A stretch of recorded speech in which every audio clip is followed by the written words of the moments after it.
চুঁচুড়া ঘুরতে এসে হুগলির ইমামবাড়া ব্যান্ডেল চার্চ এগুলো দেখবো না, সেটা তো হতেই পারে না।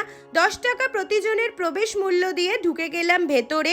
ইমামবাড়া মূলত একটা পবিত্র মিলন ক্ষেত্র, যেখানে ইমাম হুসেনের আত্মবলিদানকে স্মরণ করা হয়। ভেতরে ঢুকে তো পুরো গুজবাম্পস দিচ্ছিল। প্রথমেই চোখে পড়লো এই ধর্ম সিংহাসনটা। বেরিয়ে চলে গেলাম নদীর পাড়ে এই সূর্য ঘড়িটা দেখতে। আমাদের তারপরে গন্তব্যস্থল ছিল বিখ্যাত ব্যান্ডেল চার্চ। আর হুগলি ঘুরতে এসে এটা না দেখলে তো পুরো জীবন বৃথা।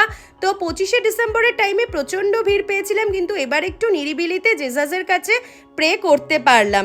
নেক্সট আমরা চলে যাচ্ছিলাম আরেকটা বিশেষ জায়গায়, সেটা হলো ভীষণ ভালো একটা জায়গা, লাহিড়ী বাবার আশ্রম। ভেতরে ঢুকে মনে তো একটা আলাদা শান্তি অনুভব করছিলাম পুরো। আর বাইরেটা কি সুন্দর। ভেতরের ভিডিওটা করা সম্ভব না, কারণ ক্যামেরা অ্যালাউ না।